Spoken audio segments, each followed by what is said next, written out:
Welcome, everybody, to the RnR CatCast, a fan-based podcast focusing on Montana State athletics. We're two dudes named Ryan from the state of Washington talking about our dear Montana State. We hope you enjoy.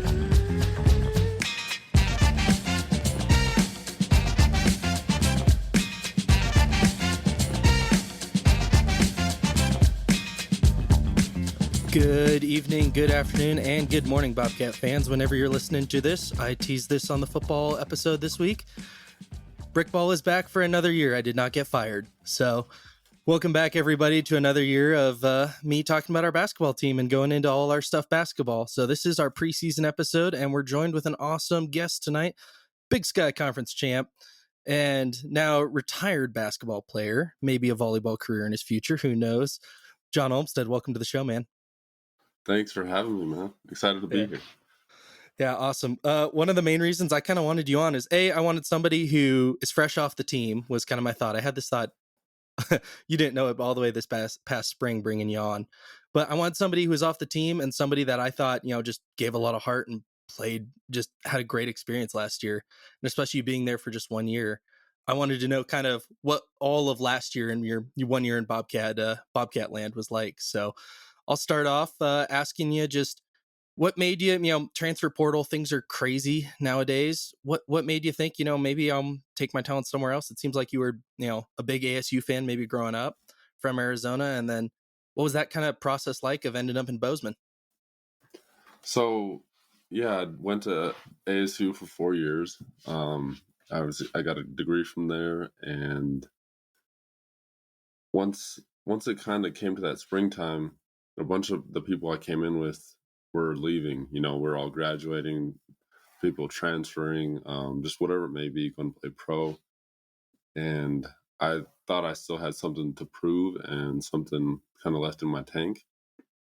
And so after kind of talking about it with my family, thought may as well just go all in and see what can come from it and what opportunities I could get. And so, after those conversations, decided to enter the portal. I had quite a few schools talking to me, anything from NAIAs, obviously up to D1. And then Montana State, they were actually the last one to reach out to me. Obviously, they got hired on late last year, but one of my old ASU coaches had coached with Sam Scholl, who's an assistant up here. And so that's kind of how that process all got started. I got a call from my ASU coach. He said, hey, this guy called me about you, and I gave him your number. And so kind of started from there. And yeah, the rest is history. Right on, dude. What was the selling point? It's your last year. You want it to be a good year. What was kind of the selling point that they gave to you of why come to MSU? I know there was the coach link, but what was the kind of drive home of this is why you should come here? Yeah, so obviously I had that coach link. I also had another coaching link with Zack. One of my ASU teammates had played for him at Portland State. So right off the bat, I did my homework, found out that they were good people. And so that's something, good people on and off the court. That's something, I like to have. And then kind of the selling point, I came up here on a visit, and I'm a big outdoors person. So, when I came up here, I saw how pretty it is up here and, all the opportunities both on and off the court with the way that they were wanting me to kind of play and how it fit on the team, along with the stuff off the court, kind of where like my stress relief is, just being outside. It was kind of a no-brainer for me to have basketball and the outdoors all in one spot. And it was kind of the best of both worlds. Yeah, I was gonna say, for most of our listeners, if you're not following him on Instagram, he's a pretty darn good follow. Your your pictures of fishing this year have made me jealous. I fish a decent amount, but probably not as much as you. But I was gonna joke about that later if you didn't bring it up for selling point. I'm like, you do quite a bit of fishing, and it seems to be going pretty well for you. Yeah, the last couple weeks have been rough, but overall it's been pretty good. Weather's changed, and that's kind of how it goes. I think I wintered my gear a couple weeks ago. Oh no, the big streamers are just barely coming out. All right. So I'll continue on. My first, we don't know a lot, and I'm going to add into this when we do some of the preseason stuff, is we got a lot of transfers this year, and especially with last year's transfers with you and Eddie and a couple other guys coming in, you just don't know what the roster is going to look like and what the return. One thing that I found pretty interesting was I remember our first game when they did the banner reveal and we were blowing out, I think it was American Indian College or something like that. And you're just dunking ability, man. I want to bring that up to start. You have such a unique way where towards the end of the season, when I started getting in, I'm like, it's a lob to John, it's going in. Like, it was just like wherever it was, if it was within the circle down there, it was going in somewhere. Where did, like, I know you're a tall dude, and I get, to ask where do you learn that? It's like, well, I'm tall, I can dunk. Where did you kind of, practice that or get to like, this is going to be kind of my signature thing? Because it turned into your signature thing a little bit. It definitely did turn into my signature thing. And it's kind of funny because I was like high school, there wasn't many lobs that I caught. And even in my time at ASU, there wasn't that many. But it was just kind of one of those things that in the position that I was in, it was kind of what I had to learn to be good at. And I mean, a lot of the credit goes to my guys back down in Phoenix who I trained with in the summers, Shane Anderson, and at Mach 1 Sports Performance. They got me springy. I mean, like you said, I'm tall. I'm 6'9", but they got my vertical up to a 37-inch vertical. So they got me jumping high, getting off the ground quick, so I'd be able to make those plays. Nice, dude. So going into coaching style a little bit, we talked about you getting to campus, recruiting, getting to know the coaches. Normally you hear stories of coaches when they first get jobs of kind of weeding out the weak and stuff. But, in this case, it's a very rare scenario where Coach Logie came in to a situation where you had just won 2 conference titles. You had a bunch of dudes transfer. You had a bunch of dudes transfer in. You had a core of dudes who stuck it out. And I didn't think, there was a weed out the weak, but I'm sure you have to gel personalities. So when you get to campus, fall camp, and you're beginning to get together and gel with guys, what was the difference really taking it from Arizona State practice to this practice? And, Big Sky level is a little different. It's a level lower. But what was kind of that workout routine of the, kind of a thought of this is different? Well, so we get here in the summer. You usually start your summer workouts kind of second week of June. So you got a lot of time to adjust. So the summer is big on, making, building those relationships. And within that, that's where you kind of get to know the level of play. You learn a lot in a very short amount of time. And to me, I just kept the same thing that I knew what was working for me. So I'd get up early, I'd go get my own personal workout in. Then we'd have, it was either lift or team practice. So I'm making sure that my routine is the same. That has been that kind of got me to where I was at. And I just made sure to keep that the same because I knew it worked. And I just kind of stuck to that process. Did you guys ever make fun of Coach Logie? I have joked about this quite a bit, of how hard he crosses his arms when he coaches games. Does he do that in practice too, where he's just always, with his arms like super hinged, crossed together? Sometimes he is, but honestly, a lot of the time he's just active in practice, moving around, Yeah. talking, teaching, doing different things. So, and also kind of just practicing and being in practice, you don't really notice that as much. But Yep. you can definitely see him moving around, and he's very passionate. Yeah. He seems, from an outsider perspective, and I've had some conversations with him, that he coaches, every athlete is different. He understands kind of coaching every athlete different and stuff like that. And I think that was very apparent because I sit on the opposite side of your guys' bench when I watched most of the games this last year. Just how he comes off the bench during a timeout to talk to different players was very, abundant and clear. And I was just, was there ever a time where, what was kind of your coaching technique with him or relationship with him when, you were getting A, coached hard, or B, good job, bad job? Well, so that was one of the things we talked about on my visit. They had asked me, the coaching staff in a meeting with them, they'd asked me kind of how I take coaching the best. And I thought that was something interesting because not a lot of coaches are going to ask you that. They just have their own way and, their way or the highway.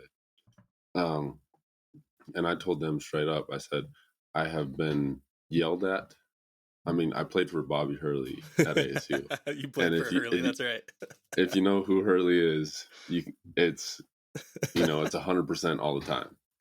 And so I can learn from just being yelled at or from being talked to. So I said, whatever you want to do, however you want to do it, I'm never going to get my feelings hurt.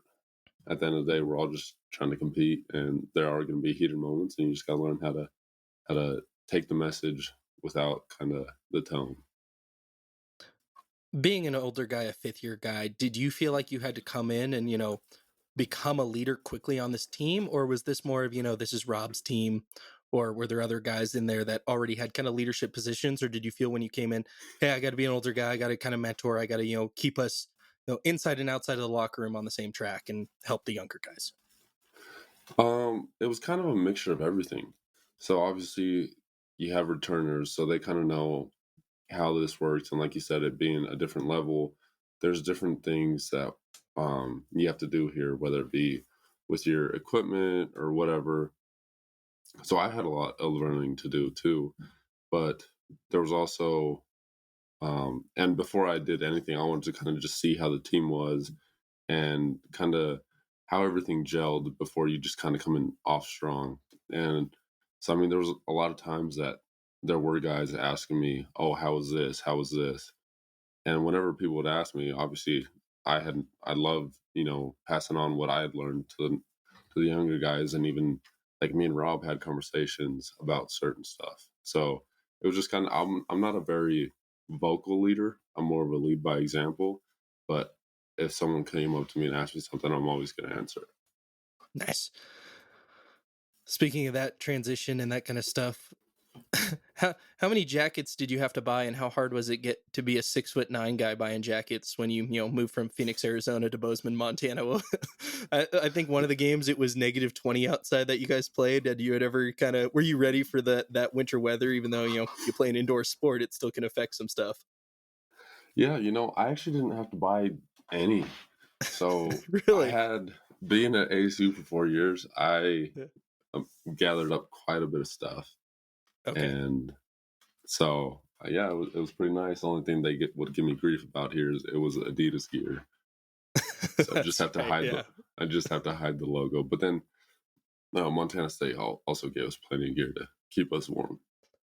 Nice, man. That's awesome. I'll tell you after the episode. I'm not gonna say it on, but I texted one of your teammates, guy currently on the team. He said to ask you about your post-practice shooting competitions and how are you the best shooter in the post-practice competitions generally, and why didn't that transition to the court? Oh God, I'm gonna guess this is Sam or someone. I tell you right now, it's not. But wow.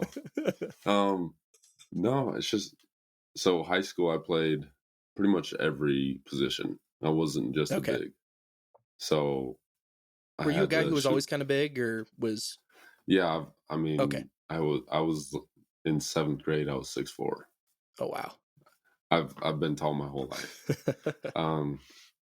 And so you just gotta learn how to work with it. And having a skinnier frame on me, playing down low and just trying to bully through people wasn't gonna work for me.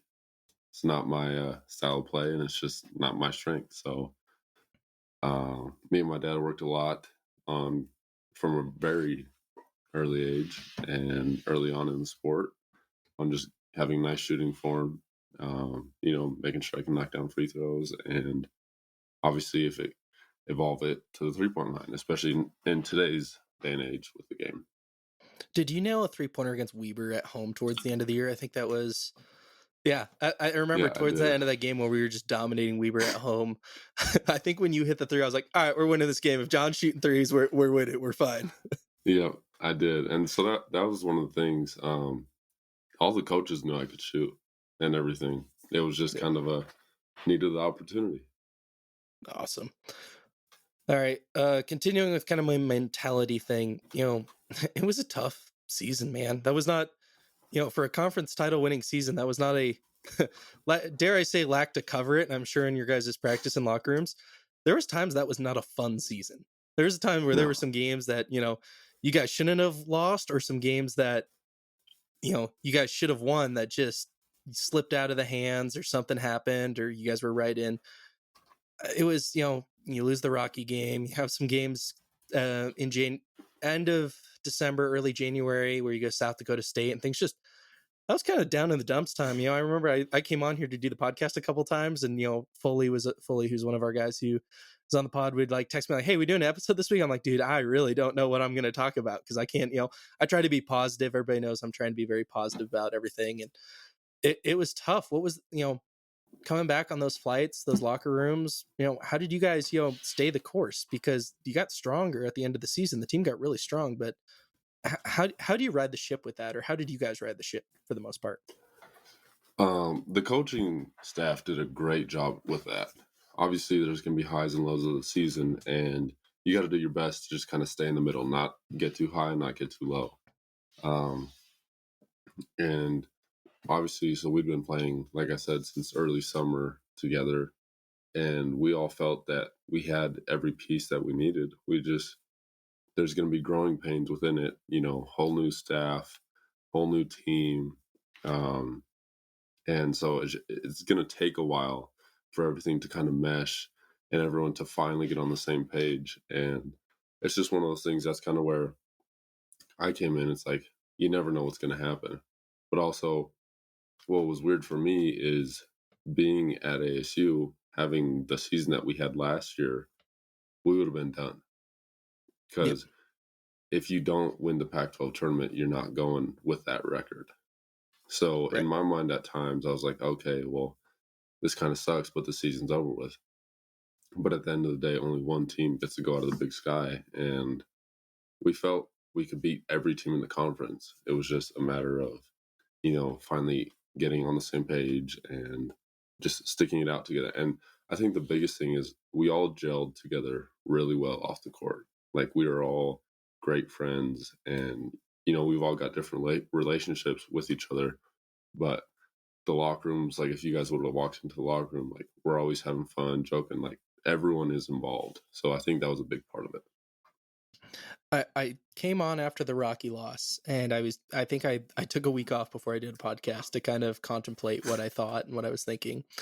And you're 100% right. Everybody knows in the Big Sky, only one team goes, and you got to win the conference. And now for 2 consecutive years, the number 1 seed has lost to a 9 or a 10 seed in the first game. So truly, when you get to that conference tournament, Boise, that's what makes it so much fun. Is literally anything can happen. And in my 3 years going, I've now seen literally anything can happen, and it makes it just awesome. And it stinks, Eastern had a heck of a season, but that they can't go because of one game. But that's what it boils down to. And that was one of the things that I thought Coach Logie, did after that loss and towards the beginning of the year, is he was so new on the job and you guys were still gelling, is he was trying to figure out what pieces he had.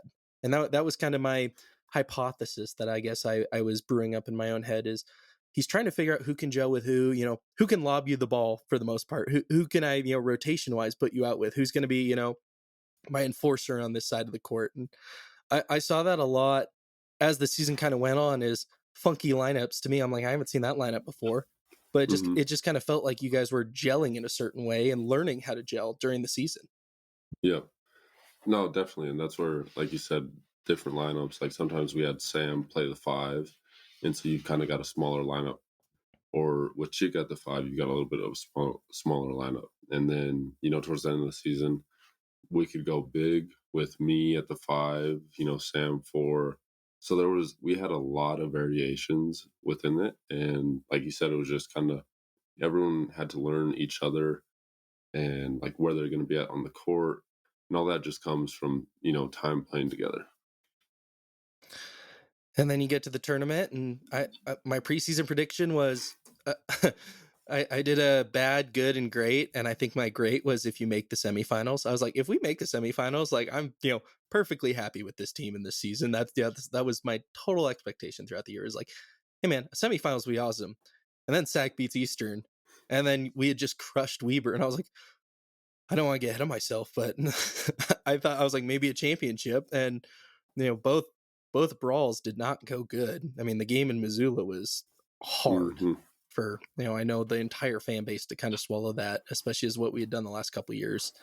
That was a tough game, and the belief in the fan base definitely picked up, and there was a lot of Bobcat fans down there. I mean, we had by far the loudest section, the biggest section, the entire tournament.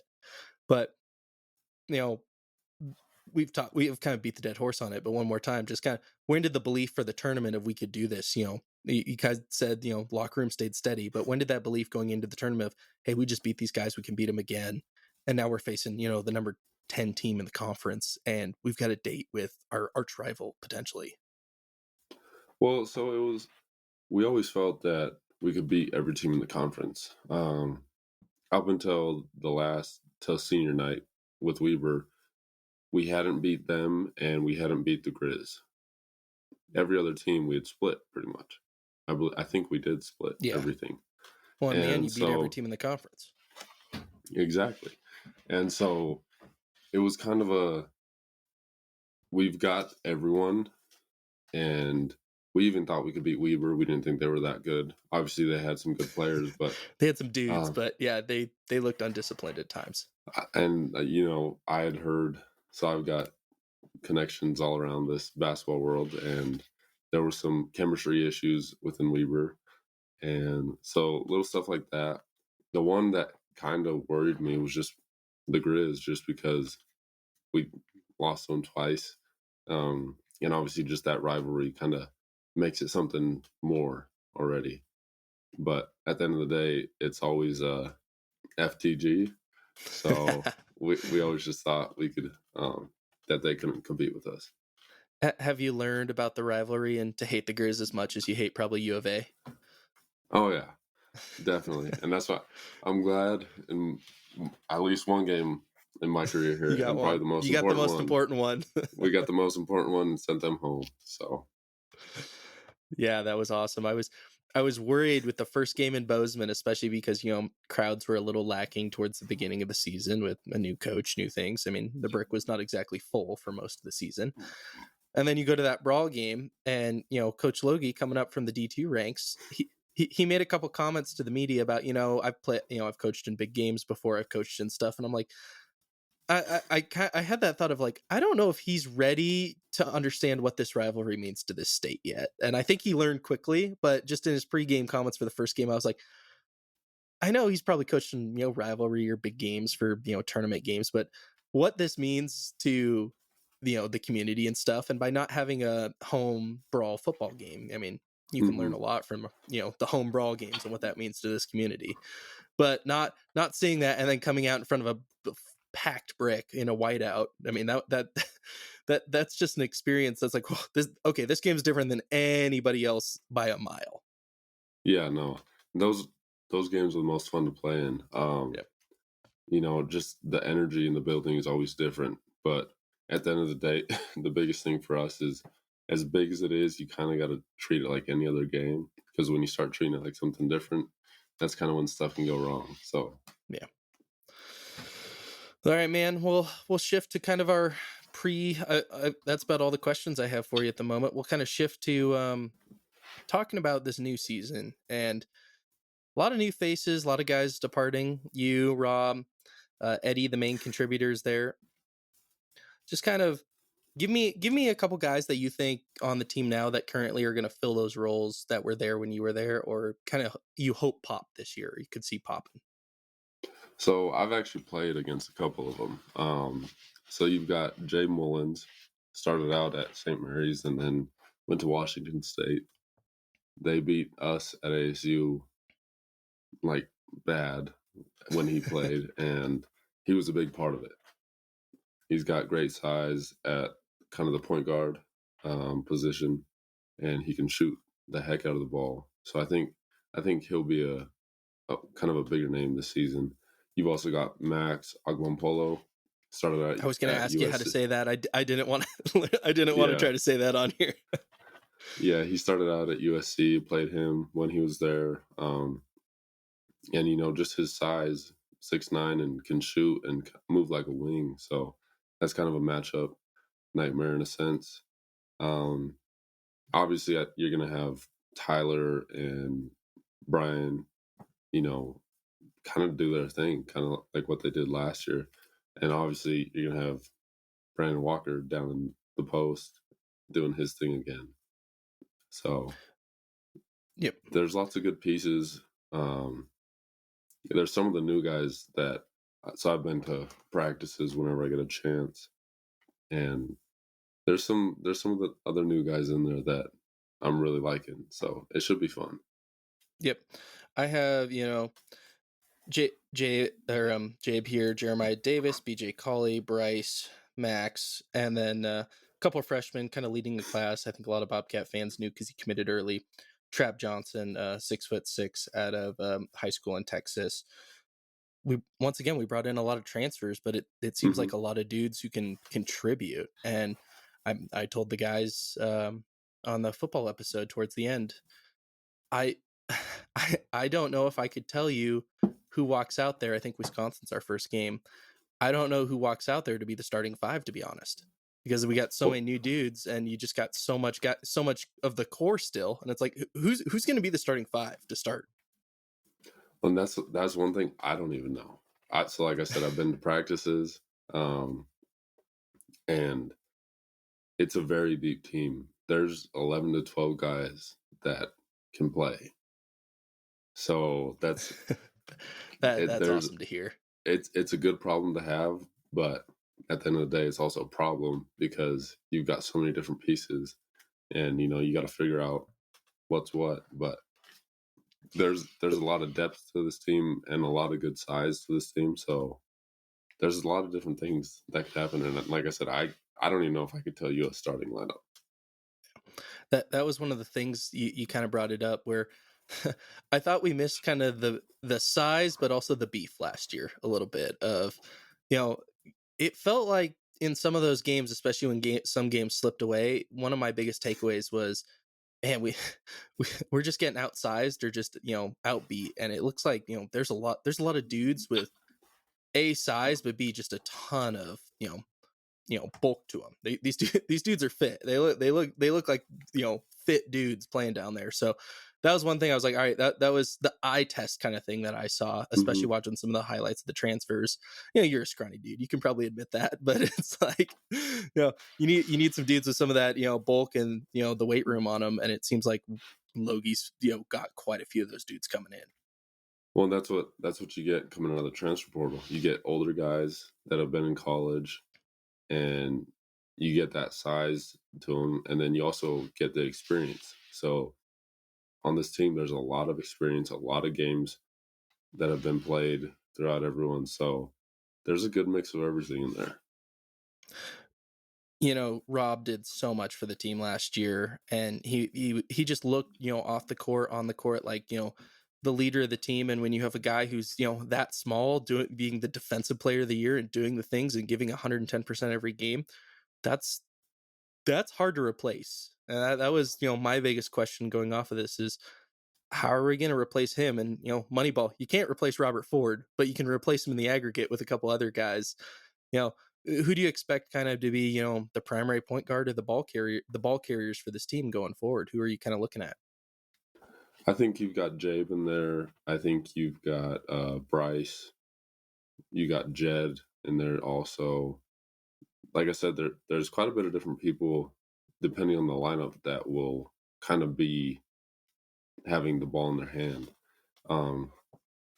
So it'll be interesting. Like you said, you can't replace Rob, but you can, with different pieces, you can kind of get one piece of him in every player. So I think Logie and the staff are able to do that, and they got some good people that'll be able to help fill in the void. Right.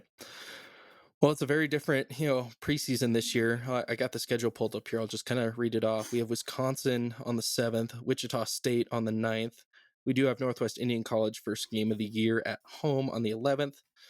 Denver, Northwestern, and then we have our little Thanksgiving tournament. But we got a lot of quote unquote money games or big games. And we beat Cal last year, and I don't think anybody saw that one coming.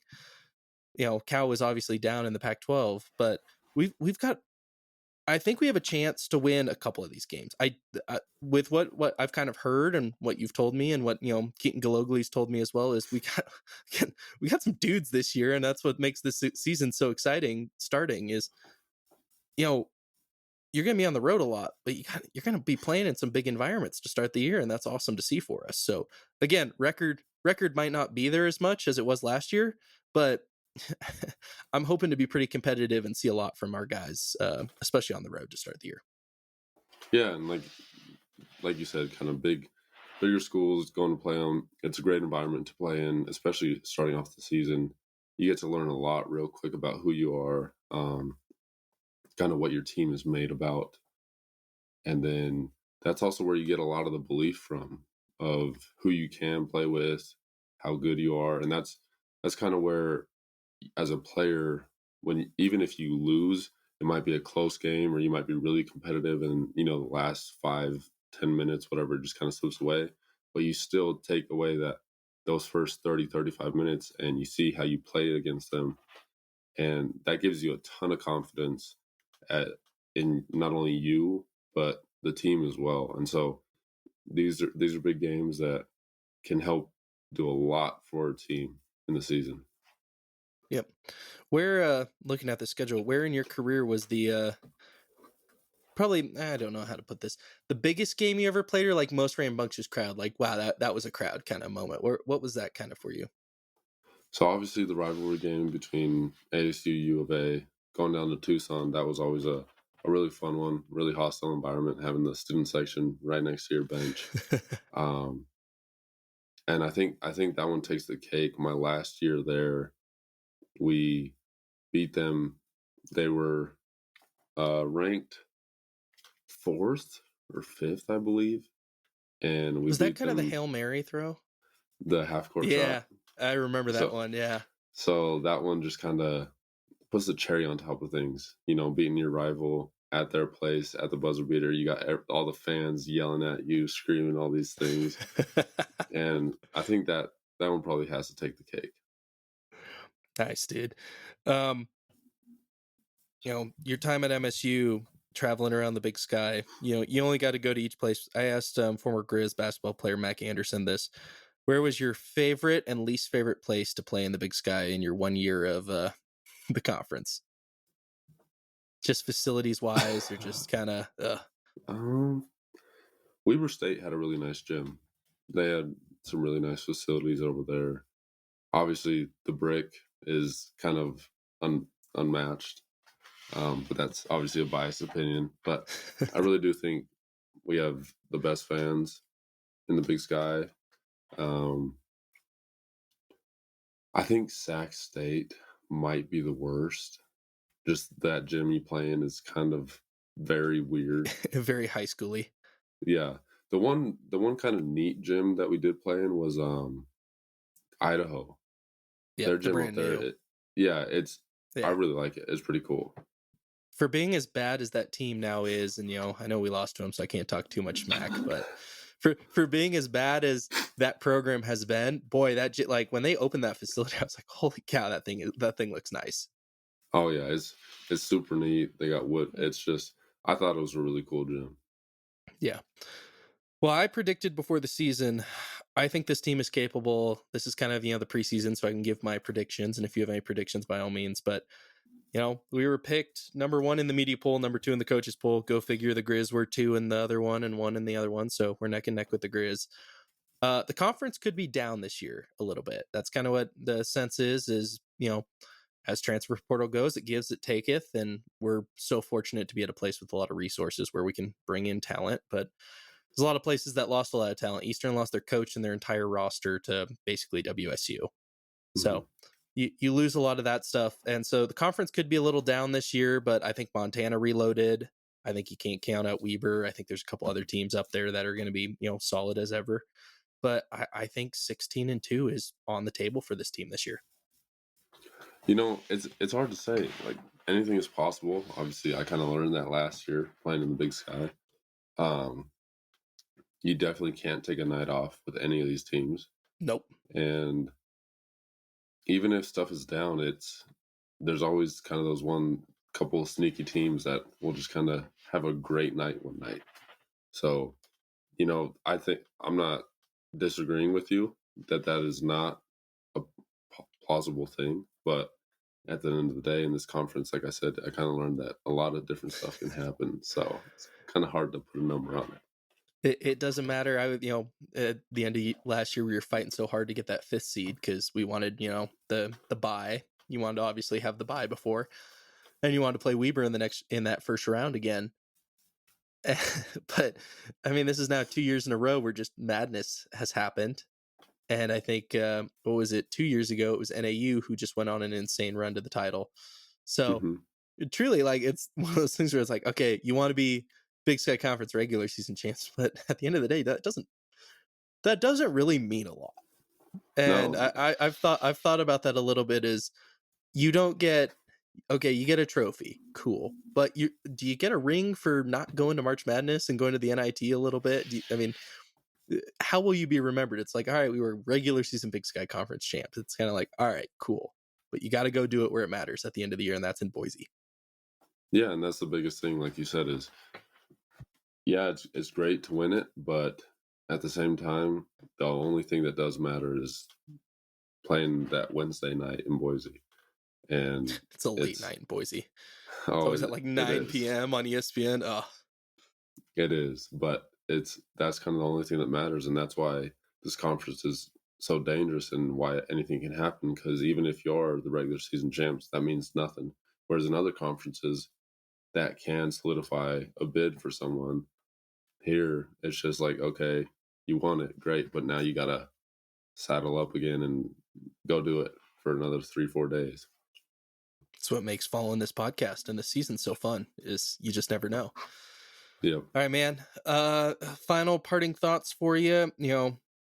Again, we won't truly know this team, I think, till Big Sky Conference play, of what the rotation is, who's kind of going to be the starting and stuff. That's kind of my opinion. Is, it's a little cliche to say, but it's preseason. You're going to learn a lot about these guys. What's kind of your final thoughts going into the year? Besides expectations, what are you hoping for? What do you think we're capable of?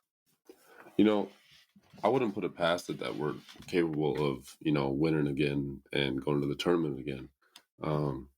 Like I said before, Logie and the staff really did their job this year and brought in a lot of good pieces.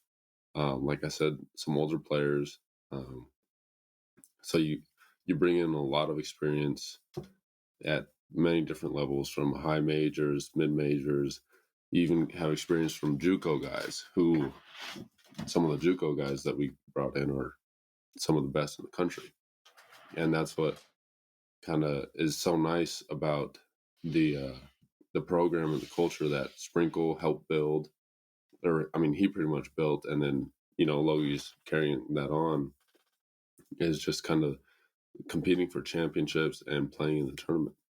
That is kind of the goal for any person that's ever wanted to play college basketball and, play at the next level. You dream about going and playing in March. Like, I remember growing up as a kid watching every single March Madness game. And that's just, it's something that kind of gives you chills. And to this day, I still get chills. And even just watching any game, it's just something that it really gets you excited. And by having that opportunity to play in those types of games here, you're able to bring in a lot of good, high quality guys that may be looked over, or are just kind of betting on themselves and coming to prove themselves here. So you bring in a lot of pieces, and you've got returners to help with the learning process. And I think the sky's the limit. I think anything is possible here. And at the end of the day, we'll see what happens when the ball is tipped. Standard is the standard, man. I'm stoked for the year. It should be a good one. All right, we'll get out of here. We got a little tradition on this show to, give a go Cats to everybody before we, end the show. I'm gonna add a little caveat this year. I'm gonna end the show a little differently. I'm gonna add the Go Cats, but I kind of love the Circle the Wagons thing. So I'm gonna add if you give me a little Circle the Wagons, Go Cats to end us. I'll hand it over to you. Circle the wagons, go Cats. Go Cats.